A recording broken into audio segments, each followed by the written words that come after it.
The Oak Island treasure may have finally been found, as gold was recently discovered at Smith's Cove, more than anyone expected.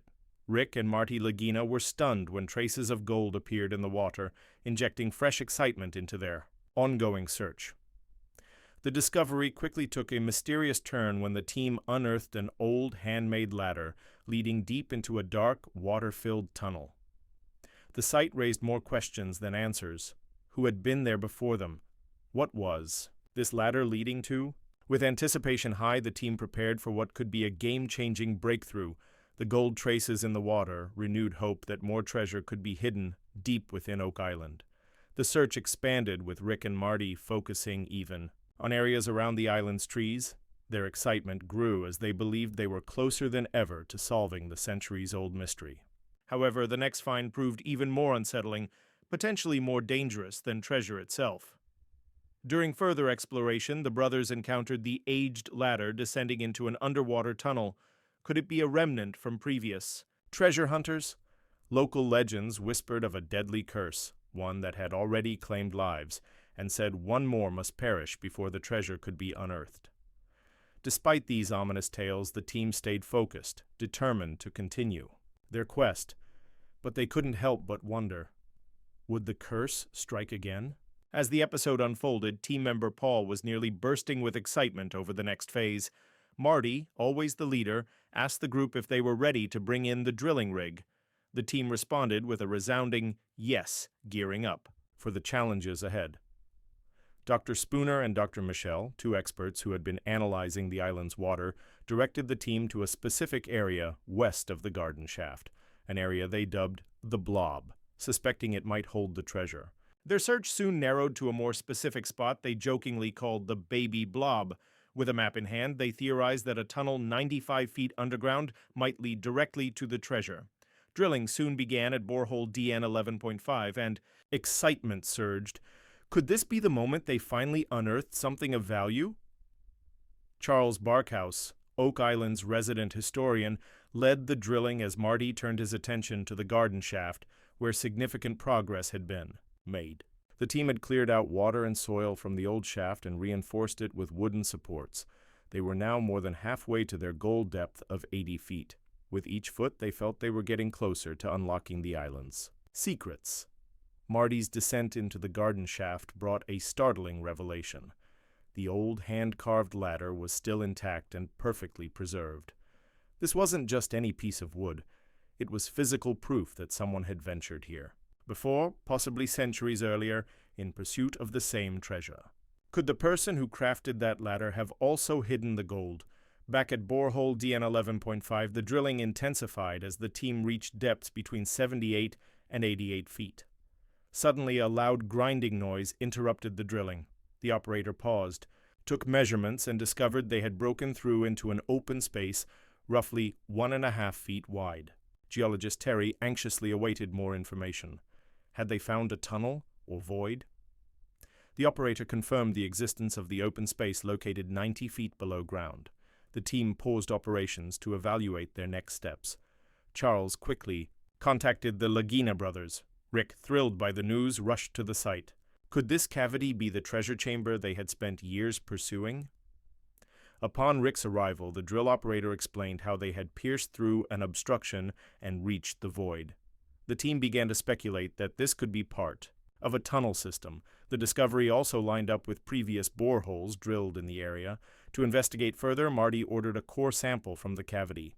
Everyone held their breath as the sample was retrieved. Inside, they found pieces of wood. Could this be the remains of an ancient treasure chest? Terry sent the wood for testing, and the team waited for results with high hopes. Later, the team gathered at the Oak Island Interpretive Center to meet with metal archaeologist Emma Culligan. She revealed that the wood sample indeed contained a notable amount of gold, confirmation that they were on the right track. This gave the team a renewed burst of hope. They now believed more than ever that the centuries-old mystery of Oak Island might finally be within reach. Drilling resumed at the garden shaft, where the team planned to sink 12 more boreholes, each one a chance to uncover tunnels or hidden artifacts. Meanwhile, Rick and fellow team member Peter Fornetti explored Lot 26, where they found an unusual stone wall. This wasn't any ordinary wall. It appeared to be another crucial piece of the puzzle.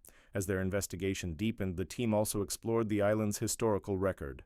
Fred Nolan, a longtime surveyor of Oak Island, had made several important discoveries, including a massive cross-shaped structure known as Nolan's Cross. His son, Tom Nolan, joined the team and shared his father's notes, including information about an old, oddly placed well filled with broken pottery. What purpose could it have served? Was it hiding another clue? Tom also provided sketches from his father's journal, including a mysterious stone formation the team referred to as the Quadrilateral. It didn't look natural. Could it be tied to the treasure? The mystery only thickened. In 1861, something strange happened in the Money Pit, the site many believed to hold treasure. The ground collapsed, and the wooden beams supporting it vanished. Some believed this event pointed to the presence of hidden riches, while others thought ancient religious warriors, possibly the Knights Templar, had buried their valuables on Oak Island after long and sacred missions. For years, Rick and Marty Lagina have searched for this treasure on their television series, The Curse of Oak Island. Though they have yet to find the treasure chest itself, they've uncovered clues: gold traces in water, mysterious structures, and ancient artifacts, suggesting something of great importance lies buried. But the legend of Oak Island carries a dark warning that 7 people must die before the treasure is revealed. So far, 6 have already lost their lives in the search, casting a grim shadow over every new discovery. Still, the brothers pressed on, undeterred. Over the years, they've uncovered various objects: a lead cross, coins, tools, and even U-shaped structures that resemble symbols used by secretive groups like the Knights Templar. Some believe the treasure might include not only gold, but powerful religious relics such as the Holy Grail or the Ark of the Covenant. Could Oak Island truly be hiding artifacts that might reshape history? With each new artifact, the team inches closer to solving the puzzle. Their search is no longer just about wealth. It's about discovering who came to Oak Island, what they brought, and why they chose this place to bury it. Every find adds another piece to the story. They eventually focused on a promising site, dubbed the Baby Blob, determined to drill deeper than ever. But they had to move cautiously. 6 lives had already been claimed, and they feared the legend might still hold power. Their work was about piecing together a historical jigsaw puzzle. Even small discoveries, like a carved stone or tool fragment, helped unravel the secrets of the island's past. The team was inspired by the explorers who had come before them and motivated by the chance to be the ones who finally solved Oak Island's enduring mystery. Were they just another chapter in a long line of failed treasure hunters, or would they be the ones to uncover the truth? One particularly intriguing part of the mystery was the island's lost tunnel. Centuries ago, a tunnel had been discovered, but was mysteriously lost to history. No one could locate it again, sparking curiosity and theories for generations. Now the team targeted 2 new boreholes, 8.5 and 13.5, where they detected a 10-foot-wide empty space underground. Spirits soared. What could be hidden there? While drilling, they discovered a very old cross buried deep in the earth. The find reignited their hope. Could this be the breakthrough they needed?